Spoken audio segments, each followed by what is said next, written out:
So మీరు నాకు last time interview ఇచ్చినప్పుడు కూడా భారత నాస్తిక సంఘం బానాసా నుంచి ప్రతినిధిగా లేదు జనరల్ సెక్రటరీగా మీరు? నేను నేషనల్ ఆ ఉద్యమానికి నిర్మాతని నేను. ఓకే, నాయకుడు. కానీ ఇవాళ మీ పాకెట్ మీద, మీ గుండెల మీద మూఢనమ్మకాల నిర్మూలన సంఘం అని వచ్చి చేరింది. భారత నాస్తిక సంఘం ఏమైంది?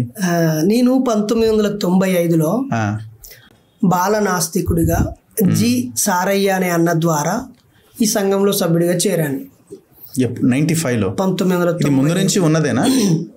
1995లో భారత నాస్తిక సమాజంలో సభ్యుడిగా చేరాను.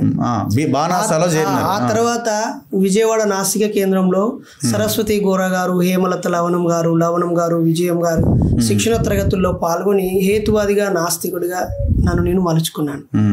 ఆ తర్వాత సివి గారి రచనలు, తర్వాత రావుపూడి వెంకటాద్రి హేతువాద సంఘం వారి రచనలు, పెన్మిచ్చ సుబ్బరాజు గారి రచనలు, కత్తి పద్మరావు గారి రచనలు, సున్నపురాల జయరాం రెడ్డి గారు, కరీంనగర్ మలయశ్రీ గారు, ఇలా చార్లెస్ డార్విన్వి, తర్వాత సైంటిస్టులవి చాలా మందివి నేను పుస్తకాలు సేకరించుకొని చదువుకున్నాను. ముఖ్యంగా జయగోపాల్ గారి పరిచయం ఏర్పడింది, ఆయన రచనలు. ఇలా అప్పటి నుంచి నేను బుక్ రీడర్ని, అన్వేషకుని చదవడం.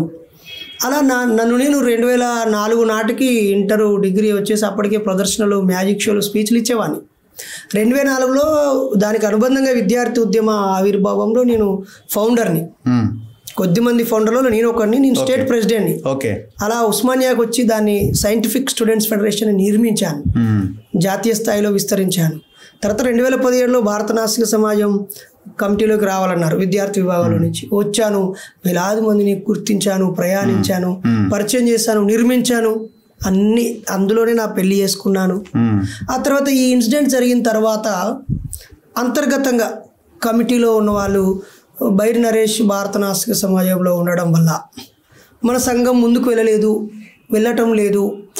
ఆయన బానాస అనగానే ఈయన బానాస ఈయన అనే ఒక సింబల్ వస్తుందని కొంత ఐడెంటిటీ క్రైసిస్ ఒకటి.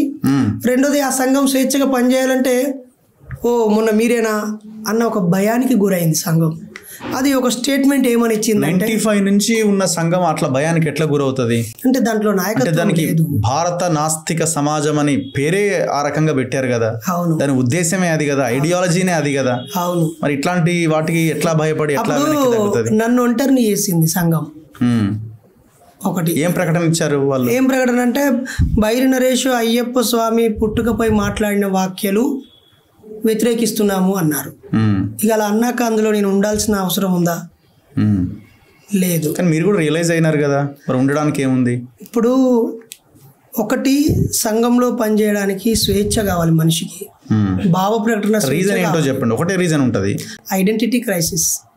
నేను ఉన్నంతకాలం బానాస అంటే బైరి నరేష్ అంటే బానాస. కాబట్టి తట్టుకోలేక ఓ స్టేట్మెంట్ ఇచ్చారు, చిల్లర స్టేట్మెంట్, బైరి నరేష్ని బహిష్కరిస్తున్నాము అని. ఓహో, అంటే నేను బహిష్కరించేంత నేరం చేశానని సంఘం భావిస్తున్నట్టే కదా. అంటే ఏం పెట్టలేదా, దేనికి బహిష్కరిస్తున్నాం? లైన్ ఏంటి దాంట్లో? లైన్ అయ్యప్ప స్వామి పట్ల ఆయన మాట్లాడడం సరైంది కాదు, బీజేపీ నాయకులతో కలిసిరని బయట రూమర్స్ వస్తున్నాయి. తర్వాత బీజేపీ అనుబంధంగా ఉన్న సిగ్నేచర్ స్టూడియోలో తాను జర్నలిస్ట్గా కొత్త అవతారం ఎత్తాడు. తర్వాత కొన్ని నిర్ణయాలు తీసుకునేటప్పుడు మేమేమో ఒక సంవత్సరం పాటు ఏ మీడియా ఛానల్కి ఇంటర్వ్యూ ఇవ్వద్దని మేము హుకుం జారీ చేస్తే ఆయన హుకుం జారీ చేసిన వారం రోజులకే తొలివేలుకి ఇచ్చిండు, సిగ్నేచర్కి, అన్ని ఛానల్కి ఇంటర్వ్యూలు ఇచ్చుకుంటూ వచ్చాడు. జైల్లో నుంచి వచ్చి ఇంట్లో పండుకోమన్నాం, ఏ పని చేయొద్దు, ఏ కార్యక్రమంలో పాల్గొనొద్దని అన్నాం. కానీ ఆయన ఇంటర్వ్యూలోకి ఇచ్చిండు. కాబట్టి ఆయన మళ్ళీ దాడి జరిగింది. అందువల్ల బానాస పేరుతో మేము బయటికి వెళ్ళలేకపోతున్నాం. ఆయన ఉంటే మేము వెళ్ళలేమని ఒక 3-4 పేరు కీర్తి కోసం కాంక్షించే వాళ్ళు, లేకపోతే సమాజం శ్రేయస్సు కోరిన వాళ్ళు, లేదా బానాస ఇంకా బలంగా ఉంటుంది అని ఆశపడ్డ వాళ్ళు అనుకోవచ్చు కదా. వాళ్ళు నా శత్రువులు కాదు కదా, మాది గట్టి పంచాయతీ కాదు కదా. బైరి నరేష్ బానాస నుంచి బయటికి వెళ్తే ఈ బానాస ఇంకా ముందుకెళ్ళొద్దని ఆశపడ్డారు. ఆ నిర్ణయం తప్పు అని అప్పుడే నేను అన్నాను. అందులో ఆర్థిక లోటుపాట్ల గురించి ప్రస్తావించారు. ఆ తర్వాత ఒక 10 రోజుల తర్వాత ఉమ్మడి రాష్ట్రంలో ఒక 100-150 మంది కూర్చుని రివ్యూ మీటింగ్ పెడితే నేను నా భార్య మొత్తం లెక్కలను పట్టుకుపోయి ఆడ పడేసినాం. అంటే మీరు ఏమైనా ఆర్థిక అక్రమాలు చేసినారా? ఎప్పుడైనా సమాజంలో ఒక నాయకుడు బయటకు వస్తే ముందు అతను మద్యానికి లొంగుతాడా, మాంసానికి లొంగుతాడా, అమ్మాయిల బలహీనత ఉందా, పేరు కీర్తి కాంక్ష ఉందా, లేకపోతే ఇంకేదైనా రాజకీయ కాంక్ష ఉందా, ఇది కాదు ఇక్కడెక్కడ దొరకలేదు అనుకో మనిషి, ఇక డబ్బు అనే అంశం కాడ పడేస్తారనమాట. నిజంగానే డబ్బు కావాలనుకుంటే పిహెచ్డి చేసిన నేను నాకు ఉద్యోగం పెద్ద కష్టం. మీరే చూసేదా బాణాస ఆర్థిక లావాదేవీలన్నీ? లేదు, దానికి కమిటీలు ఉంటాయి, దానికి ఓ తీర్మానం ఉంటుంది, సంతకాలు ఉంటాయి, బ్యాంకు స్టేట్మెంట్స్ అప్పగించడాలు ఉంటాయి, అన్నీ ఉంటాయి. నేనే ముందుండి దానికి రాష్ట్ర అధ్యక్షుడిగా నేనే ఉన్నాను ఎప్పుడో 2000. కానీ మీకు అనిపిస్తున్నదా అయ్యప్ప స్టేట్మెంట్ తోటి మీ అస్తిత్వానికే దెబ్బ పడిందని? అట్లేదు కానీ భారత నాస్తిక సమాజంలోంచి మీరు ఒకడు తీసేస్తే పోయే అస్తిత్వం నాది కాదు, ఒకడు బిచ్చంగా ఇస్తే అడుక్కునే ఐడెంటిటీ నాది కాదు. బైరి నరేష్ అంటే బైరి నరేష్ అంతే. ఇప్పుడు డాక్టరేట్ పొంది డాక్టర్ బైరి నరేష్ అయ్యింది. కాబట్టి నేను ఒక స్కూల్కి వెళ్ళడానికి ఏం బ్రాండ్ కావాలి, ఏం ఐడెంటిటీ కావాలి? ఇప్పుడు ఒక సంఘంలో ప్రజల్లోకి వెళ్ళాలనే ఆలోచన ఉన్నవాడికి సంఘంతో పని లేదు, ఆ సంఘ చరిత్రతో పని లేదు, బ్రాండ్తో పని లేదు, ఏది పని లేదు. నేను ప్రజలకు నాకు తెలిసిన దాన్ని, ప్రజలకు అవసరం ఉన్నదాన్ని చెప్పాలనే సోయి ఉంటే చాలు. నాకు ఆ సోయి ఉంది కాబట్టే సంఘాన్ని ముందుకు తీసుకెళ్ళినా, నన్ను నేను సంస్కరించుకున్నా, మెరుగుపరుచుకున్నా, సమాజానికి కరెక్ట్ అయ్యి. ఇప్పుడు మీ సంఘంలో ఉన్నప్పుడు ఆ సంఘం కట్టుబాట్లకో సిద్ధాంతాలకో కొంత అటు ఇటు అయినా కొంత సర్దుకొని ముందుకెళ్లాల్సిన అవసరం ఉంటుంది కదా.